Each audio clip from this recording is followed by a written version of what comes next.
जय जय रघुवीर समर्थ। शुकासारिके पूर्ण वैराग्य जाते, वशिष्ठा परिज्ञान योगेश्वराचे। हवे वाल्मिका सारिका मान्य सा, नमस्कार माझा सद्गुरु रामदासा। जय जय रघुवीर समर्थ, जय जय रघुवीर समर्थ। आज मंगलवार 28 जुलाई। आज का विषय है संत तुलसीदास। कल यानी 27 जुलाई को तुलसीदास जी की जयंती थी। उसी के उपलक्ष्य में उनको आदरांजलि के रूप में आज का उद्बोधन है और उनके चरित्र को थोड़ा सा समझने का प्रयास है। वास्तव में अपना देश भारत जो है वह संतों की भूमि कहलाती है। यहाँ पर अनेक मुनि ऋषिगण संत हुए हैं। वेद पुराण शास्त्र ये सारे भारत में हैं। ये इसकी सारी पवित्र ऐसी भूमि है और हम भाग्यशाली हैं कि हम ऐसे पवित्र भूमि भारत भूमि में पैदा हुए हैं। वास्तव में हमारा बहुत भाग्य है, क्योंकि ऐसा संयोग कि दुनिया के किसी भी देश में नहीं है कि इतने संतों की, इतने ऋषि मुनियों की वहाँ परंपरा हो। ऐसे एक संत परम पूज्य संत तुलसीदास जी, गोस्वामी तुलसीदास जी महाराज, उनके बारे में हम आज थोड़ा सा जानने का प्रयास करेंगे। तुलसीदास जी ने दुनिया को ऐसा अद्भुत ग्रंथ दिया है, रामचरितमानस। हाँ, अद्भुत ग्रंथ है जो कि कहते हैं वेदों और उपनिषदों का सार है और अति उत्तम, अति सरल भाषा में यह समझाया गया है। असल में हम बहुत भाग्यशाली हैं। यदि तुलसीदास जी न होते तो हम शायद प्रभु राम को, रामचंद्र जी को इतना समझ नहीं पाते हैं। ये तो उनकी देन है कि उन्होंने रामचरितमानस के माध्यम से प्रभु श्री राम को घरों घरों तक पहुंचाया है। घरों घरों में आज जो राम की श्रद्धा, राम के प्रति आस्था, राम की भक्ति लोगों में दिखाई देती है, उसका सारा श्रेय जो आता है गोस्वामी तुलसीदास जी के रामचरितमानस को। हालांकि इसके पहले वाल्मीकि रामायण है, लेकिन वो संस्कृत भाषा में होने के कारण लोगों को उतना समझ में नहीं आ सकता। सर्वसाधारण लोगों के लिए सरल भाषा में जो लिखा गया पहली रामायण जो कोई है तो रामचरितमानस है। इसलिए यह उनकी भारत के लिए बहुत बड़ी देन है और उपहार है। ये संत तुलसीदास जी का जन्म प्रयाग के पास बांदा जिले में एक राजापुर गांव है। उस गांव में इनका जन्म हुआ था वर्ष 1497, सन 1497 में श्रावण शुक्ल सप्तमी के दिन। और कहते हैं यह बालक जब पैदा हुआ तो मूल नक्षत्र था। मूल नक्षत्र में यह बालक पैदा हुआ और कहते हैं कि ये 12 मास तक माँ के गर्भ में रहा। 12 मास के बाद यह बालक आया है। और किस प्रकार आया है? बालक आता है बाहर माँ के गर्भ से तो रोता हुआ आता है, लेकिन ये रोया नहीं है। इसके मुंह से क्या निकला है? राम। राम कहते हुए ये बालक बाहर आया है। और कहते हैं इसका जो शरीर था उस समय ऐसे जैसे था कोई 5 वर्ष का बालक हो और मुंह में बत्ती सी थी। ऐसा अद्भुत और विचित्र कहें कि अद्भुत बालक था ये। तो माता पिता जो थे वो घबरा गए। आश्चर्य तो हुआ लेकिन वो घबरा गए। इनके माता का नाम था हुलसी और पिता का नाम था आत्माराम दुबे। दुबे परिवार का यह बालक है। माता तुलसी बहुत घबरा गई थी। उसने क्या किया, इस बालक को अपने दासी को दे दिया और कहते हैं दूसरे दिन हुलसी ने देह त्याग कर दिया। अब ये दासी जो थी, दासी का नाम था चुनिया। दासी उस बालक को ले गई। उस बालक का उसने लालन पालन किया और करीब करीब 5-6 साल तक वो बालक उसके पास रहा। उसके बाद इस दासी चुनिया का भी अंत हो गया। अब बेचारा बालक अकेला रहा, अनाथ हो गया, बेघर-बार हो गया, भटकता रहा इधर उधर। लेकिन उसकी फ़िक्र करने वाले कौन थे? पार्वती माता ने देखा कि यह अनाथ बालक है और होनहार बालक है जो कि दाने दाने के लिए भटक रहा है। तो कहते हैं कि पार्वती माता एक ब्राह्मणी के रूप में नित्य आती थी और उसको खाना खिलाती थी। इसी प्रकार भगवान शंकर ने भी लीला की। उन्होंने क्या लीला की? उन्होंने एक लीला की कि एक आत्मा अनंत दास जी, एक शिष्य, एक अनंत दास जी थे और उनका एक शिष्य थे नरहरियानंद स्वामी। तो उनको शंकर जी ने प्रेरणा दी कि आप इस बालक को अपने पास ले आइए। तो ये नरहरियानंद जी जो थे, ये उस बालक को अपने पास ले आए, उसको ढूंढ के और अपने साथ ले गए। उस बालक को उन्होंने, उसका नाम रखा राम बोला। ये राम बोला, और ये उसको लेके अपने पास रख लिया उन्होंने। बाद में उन्होंने उसका यज्ञोपवीत किया और कहते हैं गायत्री मंत्र यज्ञोपवीत होने के बाद जो बोला गया है वो बिना उसको बताए बालक बोलने लगा। और उसके बाद कहते हैं कि इनको कुछ दिन तो राम बोला बोलते थे, लेकिन उसके बाद इनका नाम तुलसीदास हो गया। इस प्रकार से, और बहुत ही प्रखर बुद्धि वाला ये बालक है। राम मंत्र की दीक्षा भी उन्होंने उसको दी। और कहते हैं कि जो भी इसको पढ़ाया जाता था, सारे वेद का अध्ययन कर लिया, कंठस्थ, एक बार सुना कि सारा कंठस्थ हो जाता था। अब वो नरहरियानंद जी स्वामी जो थे, वो इस बालक को लेके, राम बोला तुलसीदास जी को लेके काशी आ गए। काशी में रहने लगे। वहाँ 15 वर्ष तक दोनों एक साथ रहे। वहाँ पे उन्होंने वेदों का अभ्यास किया और इस प्रकार से वो उनके पास रहने लगा। तुलसीदास जी उनके पास रहे। उसके बाद एक दिन तुलसीदास जी को अपनी जन्मभूमि की याद आई, तो उन्होंने अपने गुरुजी यानी नरहरि स्वामी से कहा कि मुझे जाना है, आपकी स्वीकृति चाहिए। तो उन्होंने स्वीकृति दे दी और तुलसीदास जी महाराज जो थे वो अपने जन्मभूमि गए। वहाँ गए, वहाँ देखा तो उनका सारा परिवार ख़त्म हो गया था। वहाँ कोई नहीं था, कुछ नहीं था। तो इन्होंने वहाँ पहुँचने पर कहते हैं अपने पिता का पहले श्राद्ध किया और श्राद्ध करने के बाद उन्होंने वो वहाँ रहने लगे और गांव के जो लोग थे वो उनको राम कथा कहते थे। कुछ दिन रहने के बाद सन 1526 में इनका विवाह हो गया, तुलसी जी का विवाह हुआ। कहते हैं वो उनकी पत्नी जो थी बहुत सुंदर थी दिखने में।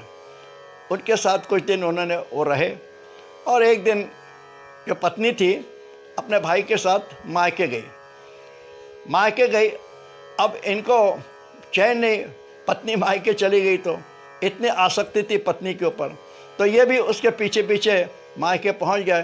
पत्नी ने जब देखा तो उसको अच्छा नहीं लगा कि ये मेरे पीछे पीछे आ गए यहाँ पर ससुराल में। तो वो क्या कहती है, पत्नी उनको कहती है, अरे इस हाड़ मांस के शरीर से इतना प्यार करते हो, हाँ, इतना प्यार यदि तुम भगवान से करोगे, परमेश्वर से करोगे, राम से करोगे तो तुम्हारा बेड़ा पार हो जाएगा। ये बात तुलसीदास जी के मन में लग गई और वो तुरंत, वो बिल्कुल एक क्षण वहाँ रुके नहीं और वहाँ से निकल आए और कहाँ गए, प्रयाग पहुँच गए। प्रयाग में आने के बाद उन्होंने अपना सारा वेश जो बदल दिया और साधु वेश में रहने लगे।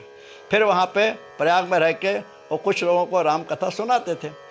एक दिन ऐसे ही वहाँ पे रहते हुए उनको हनुमान जी के दर्शन हुए, बहुत खुश हुए। और हनुमान जी के दर्शन होने के बाद तुलसीदास जी ने अपनी इच्छा प्रकट की कि हनुमान जी मुझे प्रभु श्री राम के दर्शन करना है। तो हनुमान जी ने कहा ठीक है, तुम यहाँ से चित्रकूट जाओ, चित्रकूट में राम के दर्शन होंगे तुमको। अब ये चित्रकूट गए, वहाँ पर अपने रहने लगे, निवास किया कुछ दिन। और एक दिन वहाँ प्रदक्षिणा कर रहे थे। प्रदक्षिणा करते समय उन्होंने देखा दो सुंदर युवक राजकुमार जैसे युवक थे, घोड़े के ऊपर सवार होकर, उनके हाथ में धनुष बाण थे, वो वहाँ से जा रहे थे। तुलसीदास जी ने देख लिया, वो देख कर अचरज में थे कि इतने सुंदर बालक, वो ज़रूर प्रभावित हुए, लेकिन समझ में नहीं आए और वो बालक चले गए घोड़े पर। तो पीछे से हनुमान जी थे, उन्होंने समझ गए कि ये धोखा खा गए हैं। हनुमान जी ने कहा, अरे आपने जिनको देखा है ये प्रभु श्री राम ही है, राम लक्ष्मण। अब उन्हें ज़रा पश्चाताप हुआ, करे मैं पहचान नहीं पाया, उनको देख नहीं पाया ठीक से।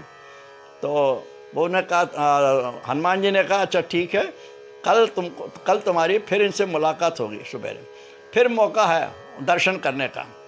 तो उस दिन मौनी अमावस्या थी और ये तुलसीदास जी घाट पे बैठे थे, चंदन घिस रहे थे, और उसी समय प्रभु श्री राम वहाँ पे आए और उन्होंने तुलसीदास जी के पास जाकर कहा, बाबा चंदन लगाइए।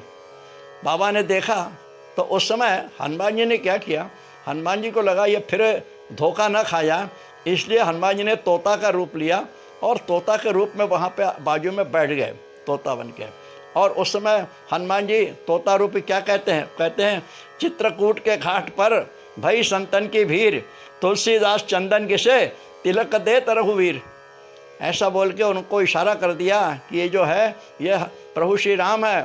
तो तुलसीदास जी उनकी ओर देखते रहे, सारी अपनी सुध-बुध खो बैठे, उनको समझ में नहीं आया कि क्या करें। प्रभु राम समझ गए, उन्होंने क्या किया, उन्होंने स्वयं वो चंदन उठाया, तुलसीदास जी के मस्तक पर लगाया, खुद के मस्तक पर लगाया और वहाँ से वो अंतर्धान हो गए। अब राम के दर्शन तो हो गए उनको, लेकिन इतनी सुध-बुध हो गई थी।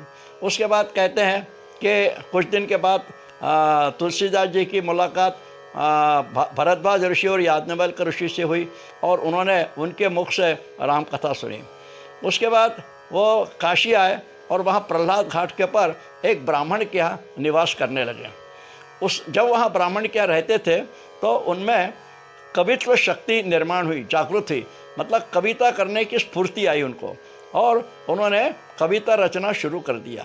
पहले कविता उन्होंने संस्कृत में रची है और कहते हैं कि जब वो दिन को कुछ रचना करते थे और रात को वो रचना गायब हो जाती थी। ऐसा कई दिन चला, उनको भी बड़ा आश्चर्य होता था, मैं लिखता हूँ, तैयार करता हूँ और रात को गायब हो जाता है।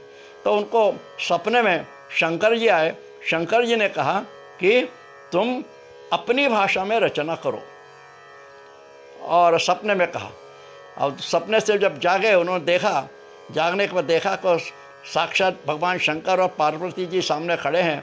उन्होंने साष्टांग दंडवत किया शंकर जी को, पार्वती जी को, और उसी समय उन्होंने आशीर्वाद दिया तुलसीदास जी को कि आप रचना जो है वो अपनी भाषा में कीजिए और आपकी जो रचना होगी वो बहुत महत्वपूर्ण होगी, सामवेद जैसा उसको सम्मान मिलेगा। इस प्रकार से शंकर जी पार्वती जी अंतर्धान हो गए। और कहते हैं उसके बाद सन 1574 को रामनवमी के प्रातःकाल सुबह ही, रामनवमी के दिन उन्होंने रामचरितमानस की रचना शुरू की, लिखना शुरू किया, जो कि फिर उन्होंने 2 साल में 1576 में मार्गशीर्ष मतलब राम विवाह के दिन उनका लेखन समाप्त हुआ। 7 कांड समाप्त हो गए। कितना समय लगा? 2 वर्ष 7 महीने 26 दिन, इतना समय उनको लिखे। उसके बाद वो काशी आए अपना ग्रंथ लेके, किताब लेके, और आके उन्होंने काशी विश्वनाथ मंदिर में वो वहाँ पे काशी विश्वनाथ जी को अपनी राम कथा सुनाई और वो ग्रंथ वहाँ पे रख दिया और रात को मंदिर में रख के चले गए। कहते हैं सुबह जब मंदिर खोला गया तो उस पुस्तक के ऊपर लिखा था सत्यम शिवम सुंदरम, और शंकर जी की सही थी उसमें। और जो लोग उस समय मंदिर में थे उनको यह ध्वनि सुनाई दी, आवाज़ सुनाई दी, क्या? सत्यम शिवम सुंदरम। और इस प्रकार से उनके ग्रंथ को, उनकी पुस्तक को बहुत बड़ी मान्यता मिली। लेकिन वहाँ जो पंडित लोग थे जो कि संस्कृत में ग्रंथ लिखते थे, रचना करते थे, उन्हें तो बेचैनी हो गई, उन्हें ईर्ष्या होने लगी, उन्हें कहने लगे ये तो कैसा है, ये अपनी भाषा में करता है, वे ये ग्रंथ तो संस्कृत में होना चाहिए। उन्हें अच्छा नहीं लगा, उन्होंने उसकी पुस्तक चुराने की कोशिश की। उन्होंने क्या कुछ किया, पंडितों ने कुछ चोरों को उसके घर भेजा तुलसी जी के, और कहा ये चुराना है। तो कुछ चोर गए उस ग्रंथ को चुराने के लिए, लेकिन चोरों ने देखा वहाँ दो लड़के जो हैं, जवान लड़के, हाथों में धनुष बाण लिए हुए हैं और वो रखवाली कर रहे हैं। उन लड़कों को देख के चोर तो अद्भुत, मतलब इतने सुंदर और इतने तेजस्वी बालक थे वो, कि चोर देख के दंग रह गए। और वो खुद चोर सुध-बुध अपनी खो बैठे वहाँ पर। और वहाँ पर यानी वो पता नहीं उनकी बुद्धि कैसी हुई, चोरी करना छोड़ दिया, बल्कि वो सब भजन करने लगे, राम का भजन करने लगे। इस प्रकार से फिर तुलसीदास जी को लगा कि मेरे कारण प्रभु श्री राम को तकलीफ़ हो रही है, इसलिए उन्होंने वो अपना जो ग्रंथ था, वो एक स्टोडरमल उनके साथी थे, उनके घर रख दिया। इस पुस्तक के बारे में माता सरस्वती जी ने बहुत अच्छा कहा है। वो कहती है, इतनी प्रसन्न हो गई, वो कहती है, इस काशी रूपी आनंद वन में तुलसीदास चलता फिरता तुलसी का पौधा है। उसकी कविता रूपी मंजरी बड़ी ही सुंदर है, जिस पर श्री राम रूपी भंवरा मंडराया करता है। इस प्रकार माता सरस्वती जी ने प्रसन्न होकर ये की है। फिर एक बार और पंडितों ने उस पुस्तक की परीक्षा की। उन्होंने क्या किया कि विश्वनाथ मंदिर में वेद, शास्त्र, पुराण, सब में ऊपर वेद, उसके बाद नीचे शास्त्र, उसके नीचे पुराण, और उसके नीचे सब में नीचे रामचरितमानस को रख दिया और मंदिर बंद करके चले गए। दूसरे दिन जब मंदिर खोला गया तो वो क्या देखते हैं कि रामचरितमानस ऊपर आ गया था और वेद और शास्त्र जो थे वो नीचे आ गए थे। तब पंडितों को लगा कि वास्तव में इनका जो ग्रंथ है वो बहुत सम्मानीय है, और पंडितों को बड़ी निराशा हुई। उन लोगों ने ग्लानि होने लगी और उन्होंने तुलसीदास जी से क्षमा मांगी। और इसके बाद कहते हैं तुलसीदास जी अस्सी घाट पर आ गए और वहाँ पर उन्होंने उसके बाद विनय पत्रिका की रचना की। उस विनय पत्रिका के ऊपर कहते हैं प्रभु श्री राम के हस्ताक्षर थे। इस प्रकार उनका अल्प सा चरित्र है, छोटा सा जानने का हमने प्रयत्न किया। और सन 1623 में तुलसीदास जी का निर्वाण हो गया। वास्तव में तुलसीदास जी के कारण ही श्री राम जो है वो लोगों के आस्था के ये बन गए हैं, भक्ति के ये बन गए हैं। ये सिर्फ उन्हीं के कारण है। उनके ग्रंथ में जो उनकी फ़िलॉसफ़ी, विचार, सिद्धांत जो है, शब्दों की रचना है, बहुत ही अद्भुत और बहुत ही सरल तरीके से उन्होंने समझा है। राम कथा सिर्फ उन्होंने दी नहीं है दुनिया को, वो राम कथा स्वयं जिए हैं। और वास्तव में ये राम कथा जो है ये हमें सबको जीने का मार्ग दिखाते हैं। तुलसीदास जी कहते हैं कि राम कथा सिर्फ सुनना नहीं है, उसे जीवन में उतारना है। कथा को मन से, श्रद्धा से सुनिए। भारतीय संस्कृति के अनुसार कहते हैं कि ज़िंदगी के अंतिम क्षण में जो मन में इच्छा रहती है, जो आपकी वासना रहती है, जो आपका संकल्प रहता है, वही अगले जन्म में पूर्ण होता है। इसलिए मन में हमेशा शुद्ध संकल्प, शुद्ध विचार, शुद्ध इच्छा होनी चाहिए। राम कथा का संदेश है कि मनुष्य ने समय की मर्यादा का ख्याल रखना चाहिए, समय का सही उपयोग करना चाहिए। राम कथा कहती है कि सुख तथा दुख यह मानव के स्वभाव पर निर्भर है। सुख तथा दुख मानव के मन की लीला है। इस प्रकार तुलसी जयंती के अवसर पर तुलसी जी को जानने का हमने थोड़ा सा प्रयास किया। और फिर से मैं यही कहूँगा कि रामचरितमानस तुलसीदास जी द्वारा दी हुई बहुत बड़ी देन है, और हम असल में बहुत ही कृतज्ञ हो गए हैं। और इस निमित्त हम उनको विनम्र श्रद्धांजलि देते हैं। और आज का उद्बोधन मैं यहाँ समाप्त करता हूँ। जय जय रघुवीर समर्थ। धन्यवाद।